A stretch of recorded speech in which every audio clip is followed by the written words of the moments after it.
Hey everyone, it's your girl IllmaticQueen. I am back with another video. So today I'm going to be talking about the 6 things that I learned in the year of 2015. Right? 2015 was a crazy year.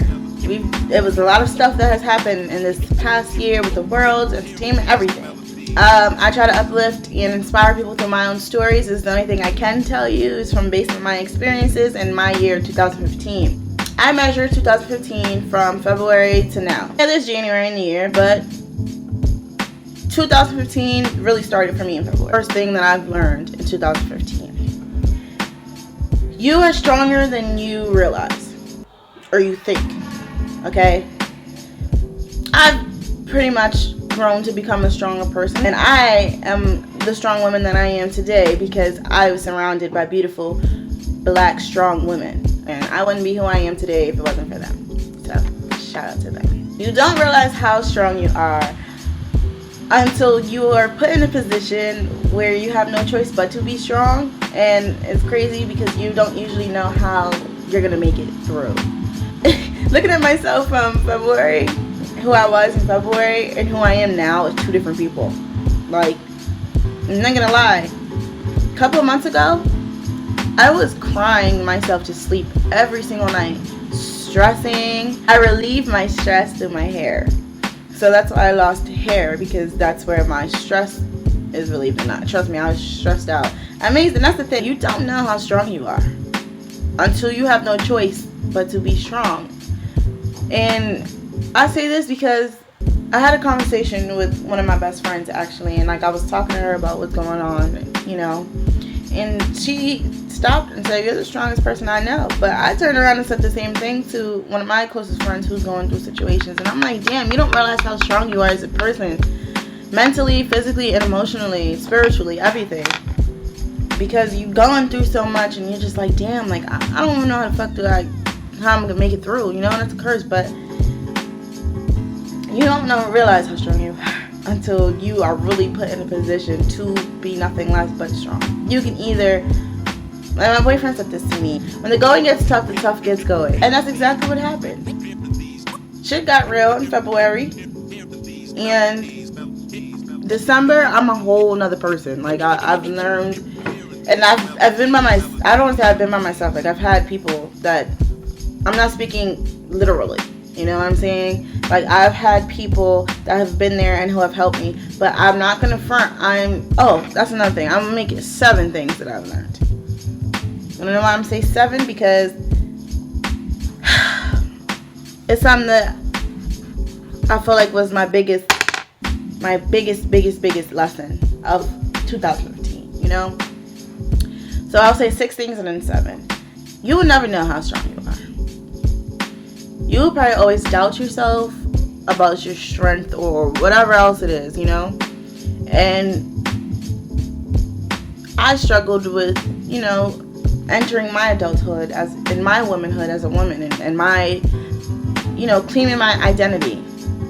You know, you're so used to being a sponge and figuring out what it is and what it is. I mean, you're going to be a sponge throughout your life, your entire time living, but like you finally get to exert who you are. You know what I'm saying? Like who you are, your choices, like, you know, you get to look how you want to look. Because a few years ago, this was not allowed. You know what I'm saying? Makeup, I wasn't able to wear makeup till I was 16 and stuff like that. But that goes into the second point that I've learned, and that this year has taught me, is to become more independent. Before, I used to always ask, you know, other people to do it, or I was so used to being the baby of my family and pretty much kind of having things done for me. So now I've gotten to the point where I've had to do for myself, and sometimes, I'm not gonna lie, it's hard as hell. Being an adult is really hard. Like I'm struggling with transitioning from young adulthood to becoming an adult, but you know, I always tend to be kind of hard on myself. You know, I'm very critical of myself. So I just feel like I'm not accomplishing anything, but then I'll talk to somebody and, you know, they're like, you shouldn't be so hard on yourself. You're 21, you're in school, you're working, and I personally just don't feel like I've done anything. I don't feel like I've accomplished anything. I'm nowhere near where I want to be. And it's cool. And I can accept it now a little better because I know that I'm working in them steps to becoming who I am, or who I'm going to be, or who I want to be, who I'm destined to be, if you know. So that's helped me to become a little bit more independent. But with me becoming independent, this is another thing. But brought in my third lesson this year was to open up to love. Okay? And I'm learning this now. Like with my significant other. I get so excited to talk about like my significant other and our relationship because it's something that's good, you know, something that's been, it's just like we're one, like, and I just love it. But yes, like open yourself up to love. Like we are in a generation and a society now where it's a crime to love somebody. Like love is something that is being taught to hate. Like, believe it or not, now that I really think about it, like all the stuff that's been going on is teaching us to hate love. And love is really where peace and unity and all of this stuff originates from. You know what I'm saying? So open yourself up to it. As human beings, because that's what we are, we require love. And when you keep pushing love away, love can be shown in different ways. It could be brought to you by different people. I just so happen to end up with my soulmate. Okay? And it is what it is. Open yourself up to love. Allow yourself to be loved. There's someone who, believe it or not, because I still have my little moments where I think like, wow, like why are you with me? Like what about me makes me so special? But don't ever feel like you don't deserve to be loved. You don't deserve to be happy, because at the end of the day, everybody does. It's just that everybody gets their turns differently, and you know, different experiences, different timing. You know, open yourself up to love. Don't go out looking for love. Don't go out being desperate for it. Love is gonna come to you when you least expect it. My relationship with my significant other came out of nowhere. Like, I promise you, like, if we had to tell our story of how we met and everything, like, you guys would be like, what? Like, yeah, like, that just happened. Literally, like, it just happened. And it happened when I least expected it, and it happened at a time when I really needed it most. You know, I don't want to get too emotional, because I already feel myself getting a little emotional or whatever, but don't limit yourself to not be in love, because love is really what makes the world go round, not money. And that leads me to number 4, let go of dead situations. Life is gonna allow you to get rid of people or things or habits or something that isn't working for you or isn't good for you anymore. You know, there's a lot of things that once worked for you that's not going to work for you anymore, or there's going to be certain things that you tolerated at a certain point in time that you're not going to tolerate anymore. There's certain things that you just have to get rid of to keep moving in life. You know what I'm saying? Like, it's not an easy thing to do. Letting go is really not an easy thing to do, regardless of whatever it is. But you have to let it go. If it's doing more harm to you than it is doing good, then let it go. It's not good for your being. It's not good for your spirituality. It's not good for your mental health, your emotional health. If it's not making you happy and it's literally hurting you, whether it's physically, emotionally, or something, and just let it go. Like fall, that's why I love the fall. Fall is the perfect season, and I'm not gonna front. Kyla's gonna be like, oh, you got that from me. But no, like, it's the truth. Fall is the season, and the trees show you it's beautiful to let things go. And I've learned that. Like, I've literally a lot of things. I've lost a lot of friends. I lost family members. I've lost. I don't even say I've lost. I've gotten rid of. Because saying you lost something means that it has value. It no longer has value to me because it didn't value me. It didn't invest in who I am. You know, I'm not saying that it's supposed to be something, always something in return. But at the end of the day, whether it has to do right to your soul. You understand? And I'm all about what makes my soul happy deep down inside. Because if it's hurting my soul, then it's hurting me. And that led me to number 5, which says, I'm sorry, I have my notebook here, which says all family isn't family and all friends aren't your friends. And it's true. We're all human at the end of the day. We all have human emotions. But just because that person is your family member, you have the same blood running through your veins, doesn't mean that they're family. Just like if somebody calls you their friend, that doesn't mean that they're your friend. It's okay to let that go. Let it go. If it's hurting you more than it's doing good, let it go. Fuck it. Make yourself happy. Okay? That's the key to living. Happiness. And happiness starts within. It's so easy to say and so hard to do, but at the end of the day, that's really what it boils down to. Happiness is not in money. It's not in finding it in somebody else. Because you can have all the money in the world. You can be with the perfect boyfriend or girlfriend. But if you're not happy with yourself, you're not happy in here, on the inside, the intangible places, then you're never going to be happy. Work on yourself first. Be happy. Let people go. Like, good vibes only. Literally. Good vibes only. Okay? 6 is cherish the people you do have. Cherish the people that are your friends, who are your family. And this is why I'm so thankful for this rocky ass year. Because in this fucked up year, I've learned who all the fucked up people in my life were and who are the real people in my life and who is really in my corner. So with that, it was way easier for me to just let go of all the fucked up people. And I was finally able to appreciate and show love and, you know, build even more with the people who are in my corner, because that's what matters.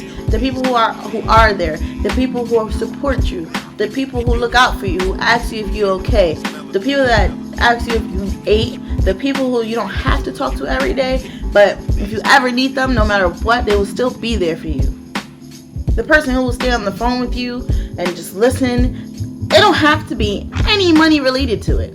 Money is an illusion. Okay? Like, I'm so grateful for all the people who are in my corner, and I can name them. I can count them on my fingers. Okay? And I cherish every single person who's ever been there for me, who's ever supported me. And shout out to y'all. And as far as the people who I let go, that's on y'all. Good luck to y'all. I'm not even going to send no negative energy your way. I'm going to just pray to your ancestors and pray that they bless you and they bless you with understanding. And I'm going to keep it moving. Simple as that. And 7, I feel like this is what all these lessons that I've been learning. I felt like for me, my biggest thing was learning how to ask for help. And I had to learn that this year. And I had to learn on so many different occasions. I've learned to speak up for myself. I've always been outspoken and I'm vocal, but I usually did it for other people. Like this year, I had to advocate for myself. And I feel really good about it. I actually had to learn how to ask for help. I always had too much pride because I was always helping everybody else. But guess what? At some point or another, you're going to have to ask for help. No matter how stubborn you are and how bad you may think that you're going to need help. And it's okay to ask for help. It really is okay to ask for help. Just because you don't have it all, it's not the end of the world. As long as you're working towards trying to get to that point, you understand? But you can't do everything by yourself. No. You can't. We all need each other. We're all interdependent upon each other at some point in some way. You just have to learn how to balance out your independence with needing help. And that's what I've really learned. I've learned that it's never wrong to ask for help. It actually makes your life better, you know, when you have other people helping you. And it's okay. You're not going to have it all. So those are the 7 things that I've learned in the year 2015. And I'm praying to my ancestors that the year 2016 will only continue to get better. I will continue to keep my legacy and my ancestors going, you know, our name going, to prosper, to continue to be open to love and bless my family, bless my friends, bless my enemies, bless this world, because, you know, but I'm just only I'm only praying that I will continue to grow and blossom into the beautiful flower that I am. Because my middle name does mean a beautiful flower. Haha. But yeah. Don't worry, guys. Our time is coming. And I hope you guys can take away. I would love to hear like what other people learned in 2015. I really want to connect with people and just talk to people, because 2015 was a crazy year for me. So I can only imagine like how crazy it was for other people. So, oh, and I almost forgot. Something that I've been doing for a while. I started in the summer with my significant other. That was a really great idea. I'm a big fan of Bronze Goddess 01, to her channel below. She has this really great idea, and I was inspired to do it myself. So I got a notebook, and what you do is, I've had it for a while now, but what you do is you write like your goals. I use it, it's like a multi-purpose notebook for me. Like I write a lot of stuff in here. Like I write my goals. As you can see, I write my goals, and some more goals. You know, you just write little things or a little sometimes I write messages to myself. Like it's like a diary and everything all in one. Like I love it. And they say, you know, you usually write out your plans, and hopefully it comes to fruition. 9 times out of 10, you know, you have a greater chance of it coming to fruition if you write it down. So I suggest a lot of people, you know, get some notebooks, you know, get to cracking, get to writing your dreams and your goals and make them happen. It's kind of great to track, you know, your progress and stuff like that. So this is something I definitely do encourage. It will be perfect for the start of the new year. I write a lot. Sometimes on the other side I write, you know, but I haven't really been writing like that. Sometimes I just write one thing. Sometimes you get this, you know. So it's really up to you as far as what you want to do with your notebook. But I originally used it for my goals, but I just write everything. Whenever I need something, I just write. So it's cheap. You just get this I got this at the 99-cent store actually for $1. You can use any type of notebook. It doesn't have to be composition. Just write down your goals. And I'm going to send the link to Bronze Goddess video and her channel, because it was so inspiring, because she did a update. And that's the one that I actually watched, and that's what made me decide to start my notebook. She did a 4 years later, and like most of her goals that she wrote down in her notebook actually happened. You know what I'm saying? So I really think that this will be so awesome, and I really hope that this inspires somebody else, because she inspired me, and it's only right to keep the inspiration going. So yeah, this will be definitely great for you guys for New Year's. I'm here. I will definitely have another video coming for you guys soon. If you like my outfit, I got a little creative. You know, I might do a little outfit of the day. I'm not really too big of a fashionista or nothing, but yeah. If you like my look, I'll probably make a video or something. I don't know. But yeah, I look forward to hearing from you guys. So peace and blessings. And I will definitely see you guys next time. Mwah.